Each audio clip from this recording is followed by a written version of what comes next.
Chapter 3. Echoes of the Labyrinth. The night air hit them like a whip as Adrian and Eliza climbed through a rusted grate into the back alley of a forgotten district. Both were drenched, their clothes heavy with the stench of the tunnels.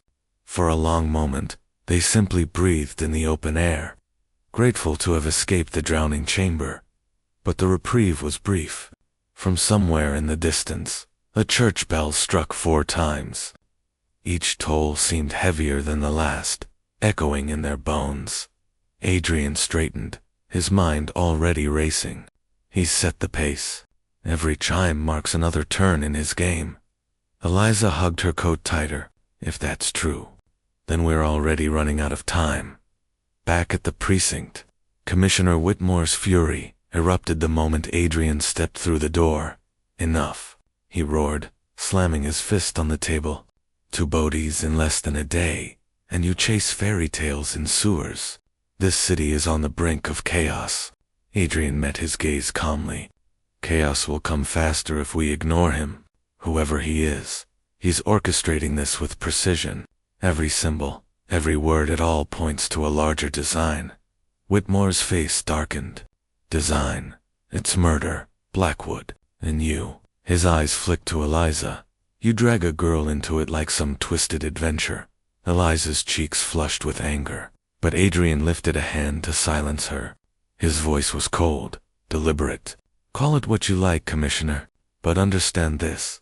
The man we face doesn't simply kill. He plays.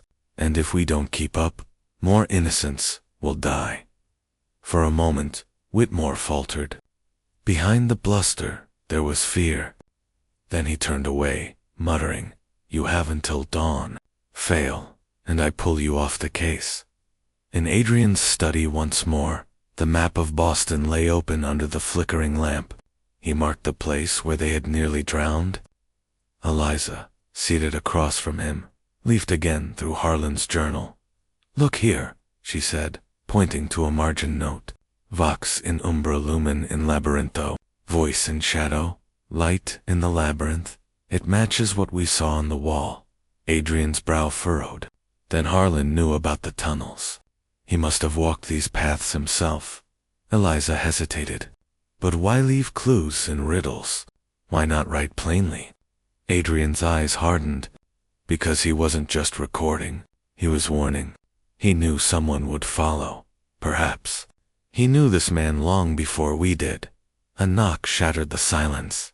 Eliza jumped, but Adrian strode to the door. A young officer stood there, pale and breathless. Another body, found near Beacon Hill.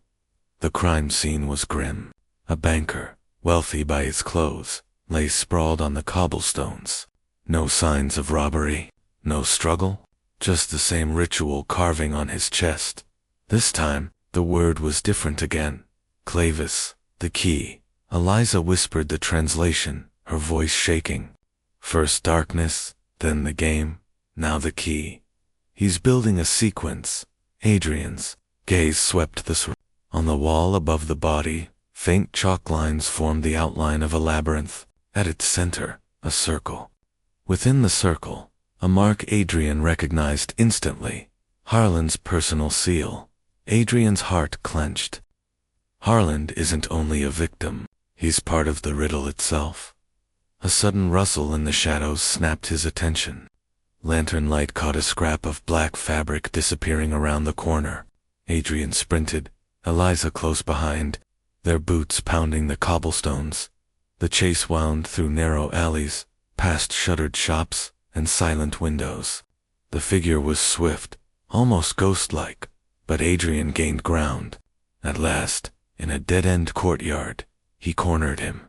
The man turned another mask, identical to the one in the tunnels, but this one bore a crack across the cheek. His breathing was ragged, his movements unsteady. Adrian raised his cane, ready to strike. "Who are you?" The masked man laughed a hollow, broken sound. Not who, what, a pawn. And before Adrian could act, the man pressed something into his hand, a small brass key, old and tarnished. "Find the door," he whispered. Then, with a violent twist, He drove a dagger into his own chest. Eliza screamed. Adrian tried to catch him, but the man collapsed, lifeless, the mask slipping away to reveal a face Adrian did not know. Just another player. Discarded dot in his palm. The brass key gleamed dully under the moonlight. Eliza's voice trembled. He killed himself, rather than speak. What kind of hold does this master have over them? Adrian's jaw tightened. He slipped the key into his pocket, staring down at the labyrinth symbols scrawled on the wall. The kind of hold that doesn't need chains. He offers a game and they obey. Above them, the church bell tolled 5 times. The night seemed to draw tighter around them, the city itself holding its breath. The labyrinth was waiting,